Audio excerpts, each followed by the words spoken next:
Yeah, I remember when he first got this, he really loved it, and I think he wore it, probably the most of all the watches. So it's a 42 millimeter, which is actually a little bigger than most of the other pieces in his collection. So just get on the wrist.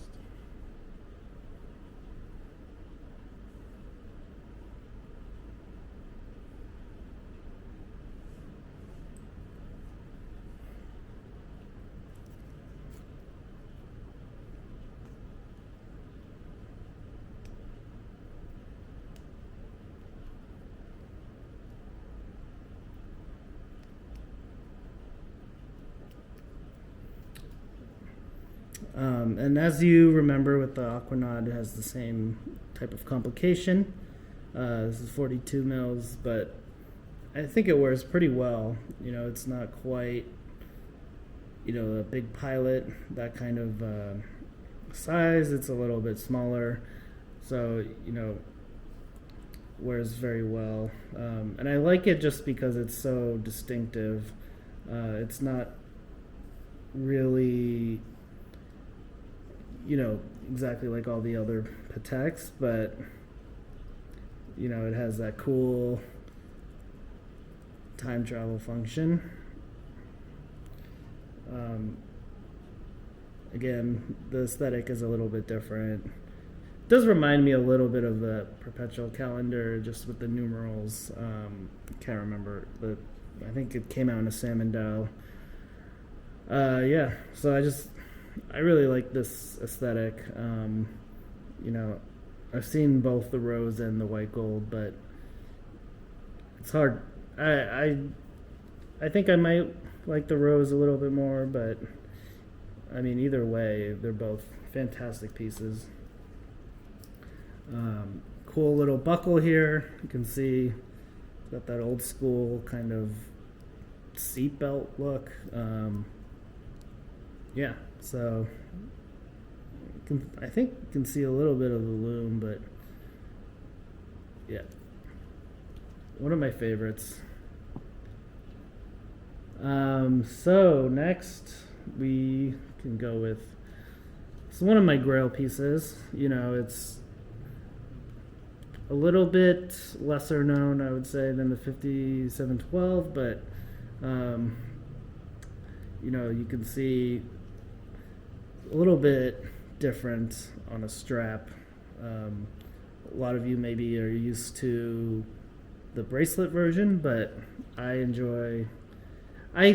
didn't like it as much in pictures, but seeing it here, I think it looks pretty good. So I obviously still would prefer it on the bracelet, but here you can see side of the camera.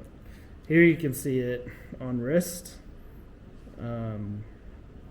Yeah, just the metal end links kind of make it look a little bit wide. So some people maybe not enjoy that as much. But anyways, it's still a fantastic piece. You got that porthole design, the annual calendar. Just a great complication, very useful.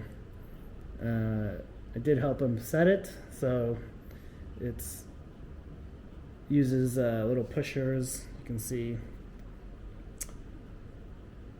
the sides there. So you got to get it off the wrist. Yeah, so you can see the pushers there. So cool piece. Definitely fits his personality. All right, now let's go with, I think this is a 5960. It's on a steel bracelet. I didn't think I would like it until seeing it in person. So I think he's gotten it. He's had it for a few years. I think he got it from Bangkok, but you can see chronograph. It's a chronograph and an annual calendar. There, let me focus that. It's a flyback chronograph as well. So you can see just really awesome finishing. Definitely pretty different from the Nautilus. You can see just the bracelet as a 5-link style. It fits super comfortably. Very sporty for a Patek, but not common, like kind of like a Nautilus or anything like that. But still very cool piece. Love the design. Not a huge chronograph guy, but combined with the annual calendar makes it just a great design, and actually pretty useful with the calendar. So you can see the movement. The movement is quite interesting. I think they've used it in quite a few pieces by now. There you go. So yeah, just really great piece. I know he's not the biggest chronograph person, but when you got a cool looking piece like this, I think you still take it. So you can see for how many complications this has. Not too thick, wears very well on the wrist. I did wear it around for a day, and it feels just super luxurious. So great Patek. I think discontinued, so you aren't gonna. It's not too common. You really don't see a ton of them around. All right, and now the last Patek. I'm sure you all know this guy. The 5712. You can see the blue dial variant.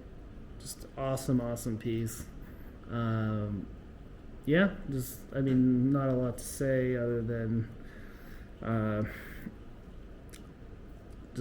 most of you are already pretty familiar with it. So see the cool movement, the micro rotor. It's probably my favorite aspect of this complication. It's on an old Neptune as well, so it would be cool to see this complication on other models, but it's something that it's really unusual, but for some reason it just works. Power reserve, the moon phase, and the date. The layout's very easy to read, very legible. But it's a asymmetric Patek, which is not the most common, but you can see just the great finishing, great thickness. Just kind of disappears on the wrist. It's there when you need it, but if you feel like you almost forget sometimes. I wore it around for a day, but you do forget it's on your wrist at some point, and then you look down and you're like, damn, that's pretty sick. So that's 5712. So you can see a little comparison, I guess, is not a lie. They're quite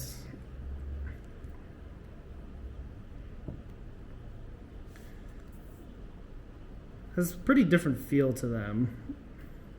They're very sporty and refined, but I think depending on what you're going for, there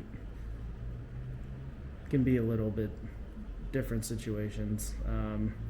But you can see why this is such a classic. It's just it can go with anything, any situation, and it'll look great.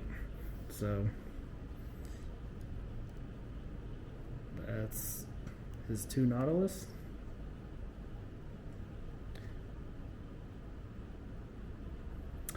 All right, so now we can get to some of his more obscure pieces. Um, let's go with. So he has a rose gold Ballon Bleu. He didn't take out all. He has a couple other Cartiers, but um, still classic model. It's much. It's a larger size Ballon Bleu. Pretty dressy, I think.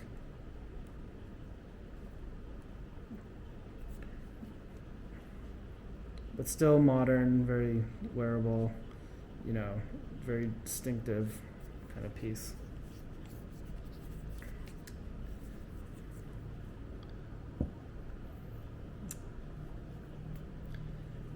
All right, so now we have a little more obscure pieces. So here is a diamond Glashütte Original. So this is definitely for a special occasion type of piece. You can see the diamonds. The diamond set's pretty good. These are factory set, so no, he didn't bust it down.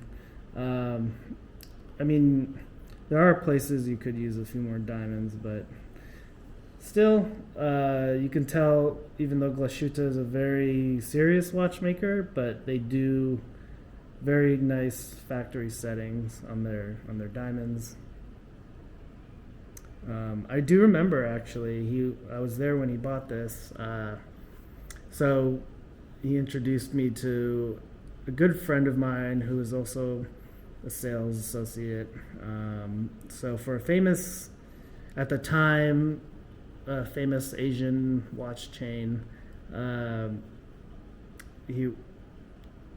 he was a client of theirs, and basically the sales associate really kind of taught me a lot about watches, and kind of where I learned a lot of what my tastes were and that sort of thing. So yeah, I just have a lot of memories of this watch. Going, and just always reminds me of that time when I was working and just going into the stores back in Kuala Lumpur. So yeah, just really cool piece. Not something like iconic or anything, but just a classic watch for more dressy occasions.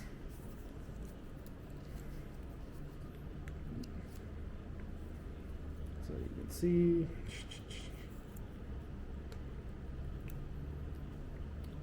So yeah, diamonds, pretty sick.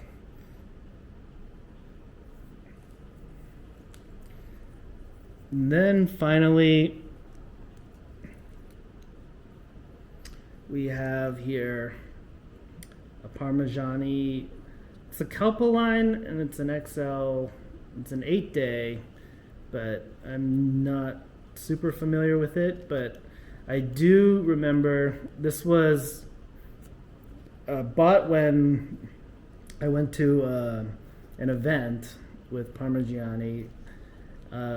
So the boutique with the sales associate had an event where Parmigiani was kind of showcasing.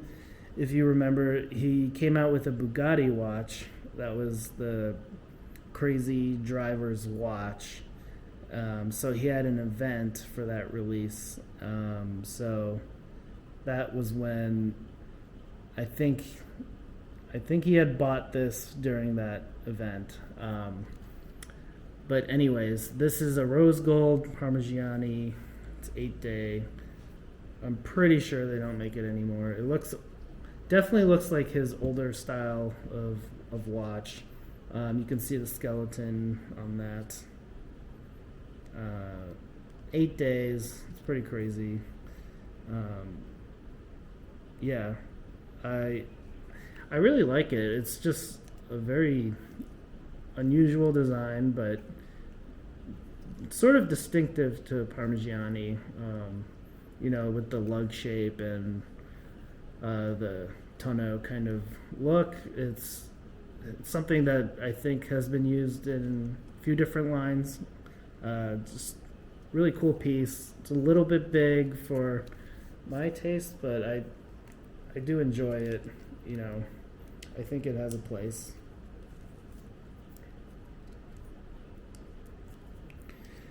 So you can see there, it looks just super cool. Actually wears pretty well. The lugs they do curve over the wrist, but yeah, it's one of his more interesting pieces. As you can tell, he's quite the Rolex Patek fan.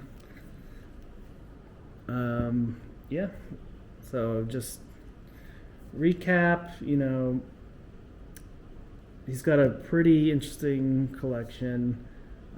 Just pieces you don't normally see all together, I think, is just something that makes it really cool to me. You know, and it's really, I know it's a lot of like popular pieces, but it is he does genuinely like these pieces, as I can tell by how much wear they've gotten. You know, they're not just kind of sitting there. So you can see, if I can show, there's the GMTs. I really like this root beer. Any